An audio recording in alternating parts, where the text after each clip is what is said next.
Le Japon souhaite réorienter ses relations avec l'Afrique en misant davantage sur les affaires. Peu avant la TICAD 7, notre journaliste est allé à la rencontre de l'ambassadeur du Japon en RDC pour comprendre comment cette politique va se déployer non seulement dans le pays, mais aussi sur le continent. Bonjour, monsieur l'ambassadeur. Alors, le Japon accueille l'Afrique dans le cadre de la TICAD et la RDC. Vous êtes ambassadeur de la RDC, l'un des principaux bénéficiaires de la TICAD, ne serait-ce qu'en Afrique francophone. Alors, est-ce que vous pouvez nous dresser un peu le parcours ou bien l'historique des relations entre le Japon et la RDC, notamment en termes de priorité? Le Japon souhaite que le secteur public et privé soient étroitement liés et espère qu'ils pourront ensemble déployer des efforts pour développer l'Afrique avec cette opportunité de la TICAD 7. Donc, la priorité de la TICAD 7 est le renforcement des relations entre l'Afrique et le Japon, mais aussi la participation du secteur privé au développement de l'Afrique. En ce qui concerne la République démocratique du Congo, c'est pour la première fois que la République démocratique du Congo sera représentée à la TICAD par le président de la République. De ce fait, la TICAD 7 deviendra sans aucun doute une nouvelle page pour le développement et l'enforcement des relations entre la République démocratique du Congo et le Japon. Alors, monsieur l'ambassadeur, lors de la TICAD 6, le Japon a promis 30 milliards de dollars à l'Afrique pour le développement de l'Afrique.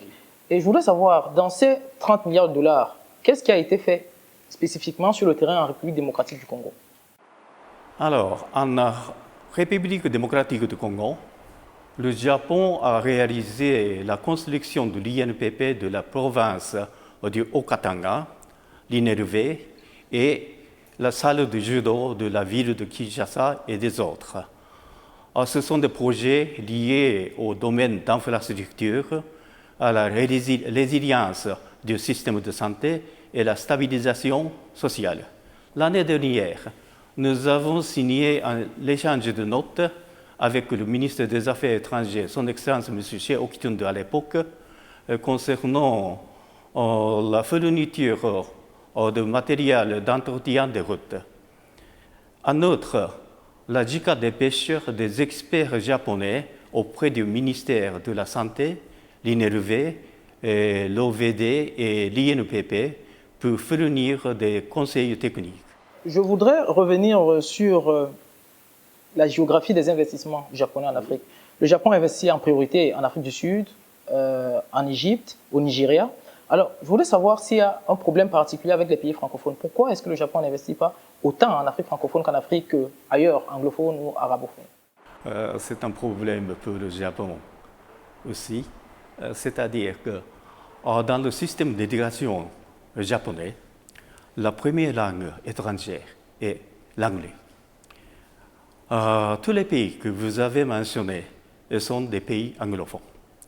La lenteur de l'expansion du Japon dans les pays francophones, on ne peut alors se justifier que par les problèmes de la langue. Pour le Japon, le défi consiste à augmenter le nombre de personnels francophones plutôt que de se disputer la petite partie des Japonais qui parlent français dans les secteurs publics et privés. Comment les PME africaines et japonaises d'ailleurs peuvent bénéficier donc de la prochaine TICAD, la TICAD 7, qui sera orientée économie? À Yokohama, il y aura une occasion pour permettre non seulement la rencontre des officiels africains et japonais, mais aussi celle des secteurs publics, privés et privés-privés. Les entreprises japonaises sont impatientes de voir des entreprises africaines prendre part à la TICAD. J'aimerais que les PME congolaises s'approprient du savoir-faire des PME japonaises. De plus, j'aimerais qu'elles aient une chance de démarrer une activité ou un projet avant de quitter le Japon. Je suis certain que la TICAD 7 sera une bonne occasion pour les PME africaines et japonaises de nouer des relations plus avancées.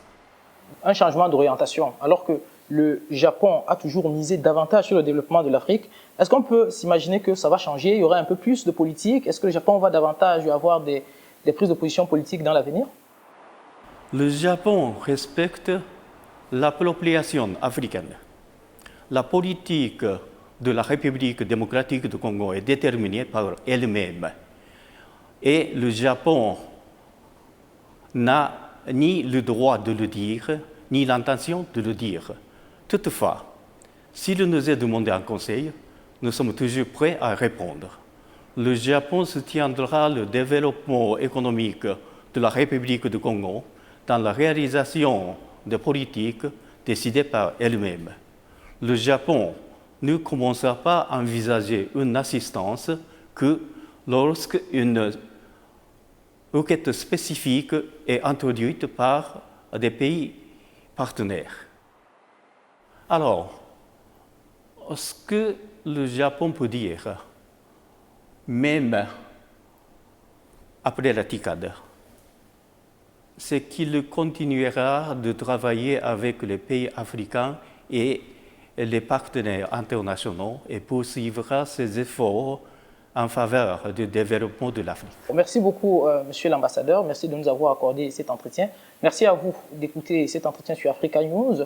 Vous pouvez bien sûr le retrouver sur notre site internet africanews.com. L'information se poursuit sur nos antennes et sur l'ensemble de nos plateformes numériques. Au revoir.